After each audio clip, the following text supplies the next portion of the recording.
नमस्कार मंडळी. चला तर मग आज आपण आपल्या चॅनलवर आणली आहे एक नवीन रेसिपी. तर तुम्ही सांगू शकता का ह्या कचोऱ्या कशाच्या आहे? तर बघा किती छान झालेल्या आहे, एकदम टम्म फुगलेल्या आहे. तर आज मी ह्या कचोऱ्या बनवल्या होत्या मटरच्या, म्हणजेच आपल्या वाटाण्याच्या. तर आता बाजारामध्ये मस्त वाटाण्याचं सीझन चालू आहे. जिथं तिथं बघावत हिरव्यागार वाटाण्याच्या शेंगा दिसत आहेत. तर चला म्हटलं आज आपण कचोरी बनवूयात वाटाण्याची. तर चला रेसिपी सुरू करूया. त्यासाठी मी इथे अर्धा किलो शेंगा आणल्या होत्या. तर त्याचे एवढे बघा दाणे निघाले आले, एवढे वाटाण्याचे दाणे निघाले, हिरवेगार आहे मस्त. त्याच्यासाठी आपल्याला लागणारं साहित्य: अद्रक अर्धा इंच, लसूण पाकळ्या 10-15, थोडेसे धने, जिरं, 2-3 हिरव्या मिरच्या आणि कोथिंबीर. चला तर मग आपण मसाला तयार करून घेऊयात. मिक्सरच्या जारमध्ये आपला लसूण टाकून घ्यायचा, अद्रक घालायचं आहे आणि आपल्या हिरव्या मिरच्या घालायच्या आहे. तुम्ही तिखटाची क्वांटिटी कमी जास्त करू शकता. आणि मी इकडे थोडेसे अर्धा चमचा धने घेतलेले आहे. जिरं घालायचं मिक्सरच्या भांड्यामध्ये, थोडीशी कोथिंबीर घालायची आणि मिक्सरला व्यवस्थित बारीक त्याचा मसाला करून घ्यायचा आहे. तुम्ही बघू शकता इकडे मी मस्त बारीक पेस्ट केलेली आहे. त्याची पाणी वगैरे काही घालायचं नाही मसाल्यामध्ये, तसाच आपल्याला बारीक करून घ्यायचा आहे हलवून. आणि इकडे एका परातीत काढून घ्यायचं आहे. त्याच भांड्यामध्ये लगेचच आपल्याला इथे वाटाणे पण बारीक करून घ्यायचे. वाटाणे भाजून वगैरे घ्यायची गरज नाही आहे, कारण आपल्याला मसाला पूर्णपणे परत कढईमध्ये परतायचा आहे तेल घालून. तर इकडे व्यवस्थित मी वाटाणे मिक्सरला बारीक केलेले आहे, तुम्ही बघू शकता इकडे. तर या पद्धतीने बारीक करून घ्यायचे आहे. आणि लगेचच इकडे आता आपल्याला कोथिंबीर कट करून घ्यायची आहे. आपल्याला बारीक जो मसाला करून घेतलेला आहे तो साईडला काढून घेतलेला आहे. आणि इकडे 2 मीडियम आकाराचे कांदे मी बारीक कट करून घेतलेले आहे. चला तर मग मसाला परतूयात. कढई घ्यायचं, कढईमध्ये तेल घालायचं. मी इथे छोटे छोटे 2 पळ्या तेल यूज केलेलं आहे. जास्त तेलकट करायचं नाही, तेलाचा वापर कमी करायचा इथे. त्यामध्ये मी मस्त आधी कांदा घातलेला आहे. कांदा थोडा वेळ परतल्यावर त्यामध्ये थोडीशी मोहरी घातलेली आहे आणि नंतर आपला लसूण, मिरची आणि कोथिंबीर, जिऱ्याचा ठेचा घालून घ्यायचा आहे आणि व्यवस्थित 2 मिनटं त्याला पण तेलामध्ये परतून घ्यायचं.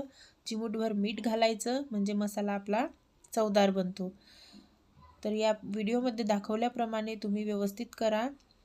नंतर मग आपण जे वाटाणे बारीक करून घेतलेले होते मिक्सरमध्ये, ते सगळे व्यवस्थित इथे घालून घ्यायचे आणि व्यवस्थित परतून घ्यायचं. तर इकडे मी त्यामध्ये जास्त मसाले वगैरे यूज केलेले नाही आहेत.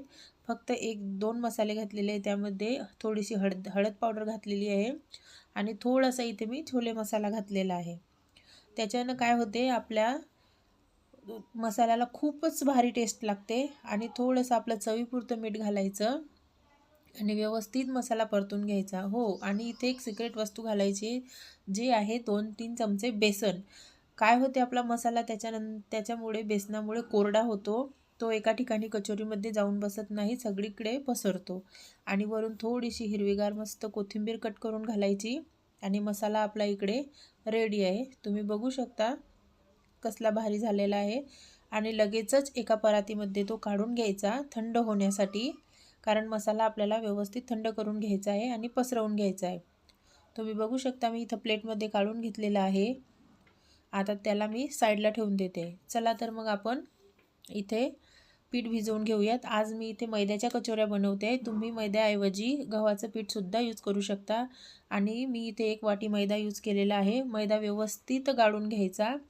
त्याच्यामध्ये थोडासा ओवा घालायचा हातावर चोळून, चवीनुसार मीठ घालायचं आणि 2 पळ्या मी इथे तेल यूज केलेलं आहे. थोडंसं तेल घालून आपला मैद्यामध्ये मीठ घातलेलं आहे. तर व्यवस्थित मळून घ्यायचं. तुम्ही बघू शकता मी व्यवस्थित पूर्णपणे मिक्स केलेलं आहे.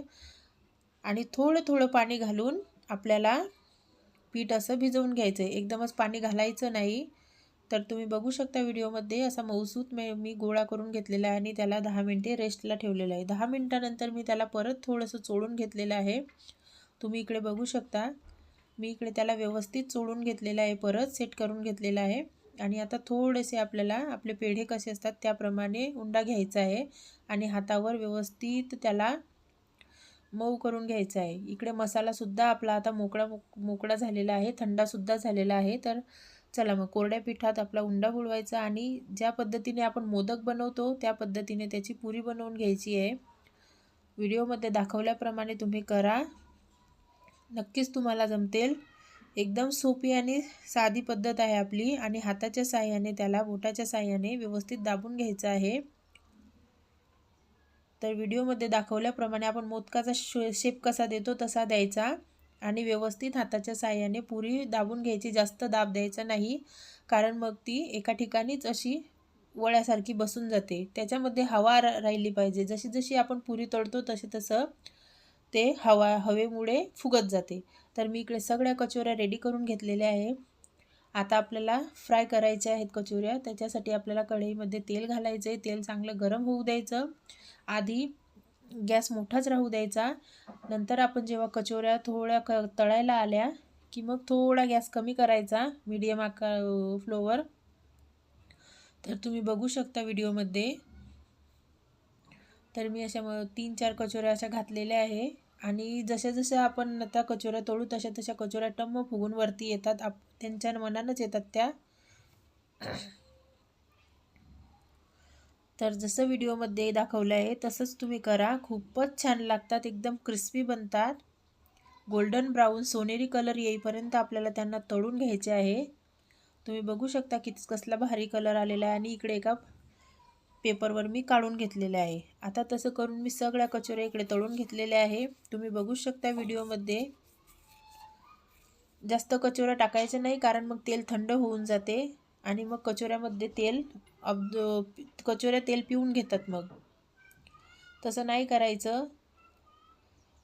तर इकडे एक एक करून मी सगळ्या कचोऱ्या आपल्या तळून घेतलेल्या आहे आणि तुम्ही पण एन्जॉय करा आणि जाता जाता तेवढं सबस्क्राईब करा.